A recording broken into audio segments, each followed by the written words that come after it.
semuanya, selamat pagi. Perkenalkan, nama saya Elizabeth Anggiani Bangunapitu dengan NIM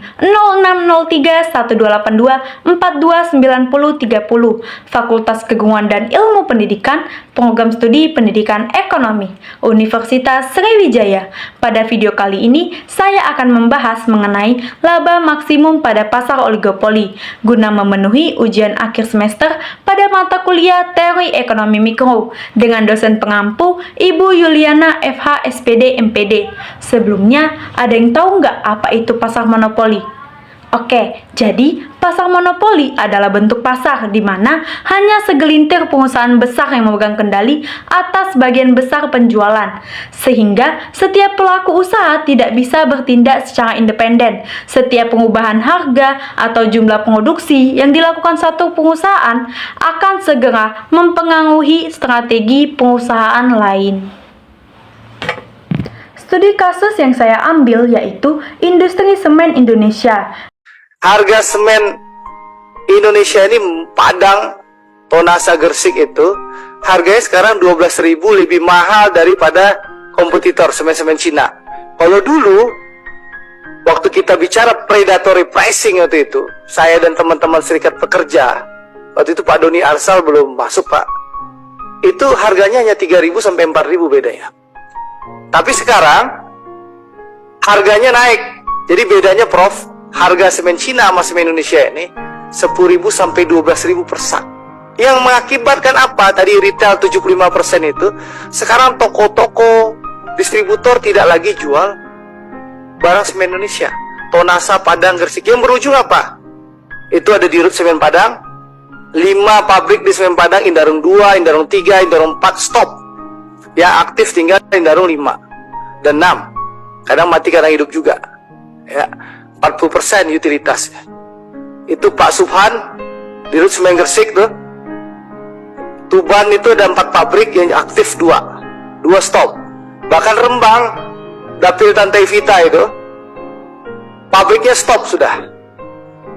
Tonasa, Pak, dari 4 pabrik Bapak miliki, 2 stop, 2 yang jalan. Berarti apa? Padahal sekarang ini triwulan terakhir. Logikanya, triwulan terakhir ini Pak, semen ini lagi banjir-banjirnya order. Karena proyek di mana-mana. Yang terjadi apa? Market share turun. Ya kalau Bapak menonjolkan EBITDA ya wajar. Harga jualnya Bapak naikin, tapi Bapak tidak berpikir market share. Yang berujung apa? Padang, Tonasa, Gersik, Tuban, Rembang itu ntar lagi jadi besi tua. Nah, ini yang nggak menarik kebijakannya. Di saat Tonasa, Gersik itu Tuban dan Rembang maksud saya, dan Padang mengalami penurunan penjualan besar-besaran dan utilitas pabriknya hanya 3-40%, SBI hampir 100% utilitasnya. Jadi, mohon maaf Pak, menurut saya ini ada kebijakan yang salah dari pemasaran Bapak. Apa karena mungkin, mohon maaf ya, direktur marketing, VP, SVP semua, sampai manajer pemasaran orang Holcim semua, orang SBI semua. Bahkan, ya pemilihan sales manager di Sumatera itu, semua. Bahkan yang di Lampung terbaru ini, sebentar lagi orang SBI lagi yang masuk. SBI, Holcim, ex-Holcim. Semen Indonesia Group itu dulu sudah 52-54% dulu. Lalu dia beli Holcim dengan harapan market share-nya tumbuh, bertambah. Yang terjadi sekarang, Holcim atau yang dirubah jadi SBI namanya, Solusi Bank Indonesia ini, memakan semen Indonesia sendiri. Ya, dengan dinamit semennya. Ya, dengan dinamit semennya.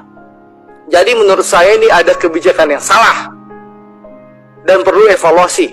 Industri semen Indonesia merupakan salah satu contoh pasar oligopoli yang paling jelas, di mana hanya ada beberapa perusahaan besar seperti PT Semen Indonesia, Indokomen Tunggal Prakarsa, dan Holcim.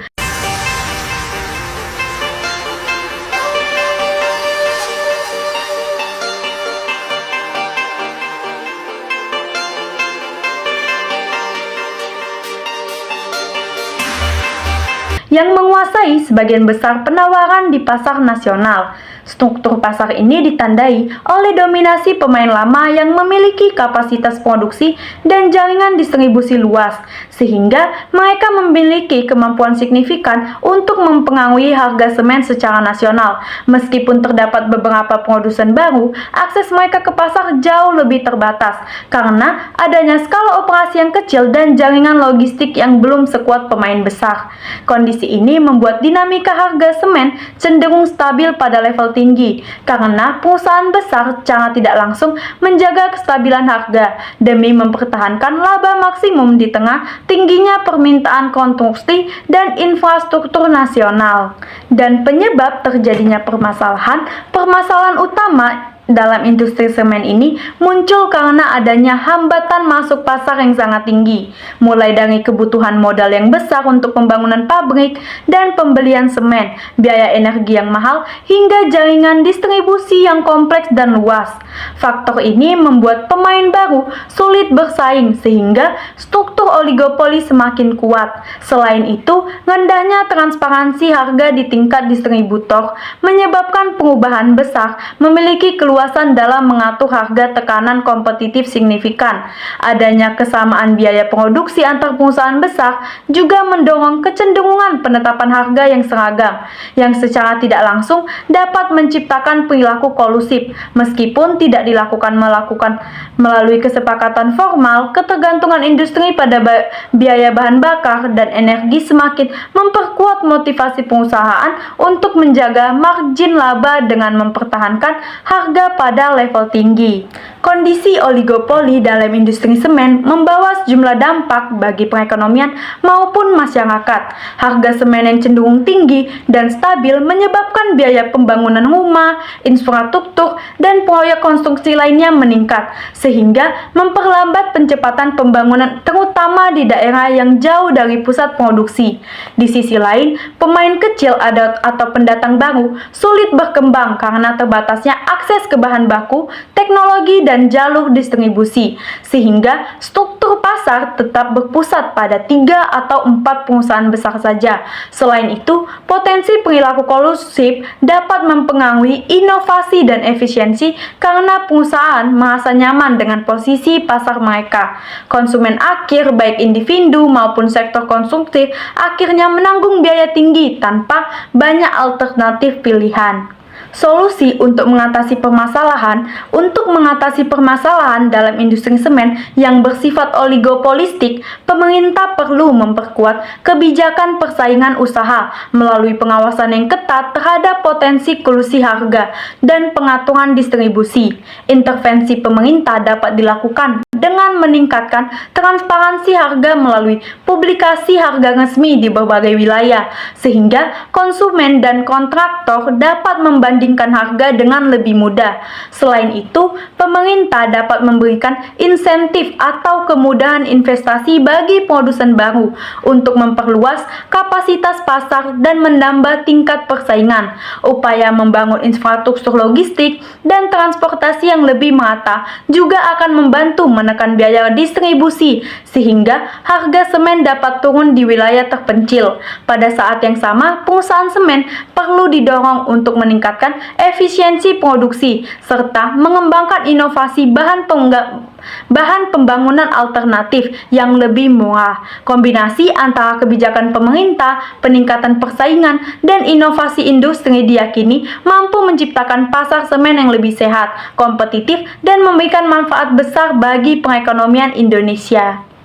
Baik, mungkin itu saja yang dapat saya jelaskan mengenai studi kasus pada laba maksimum pada pasar oligopoli. Semoga dapat bermanfaat bagi kita semua. Terima kasih, dadah!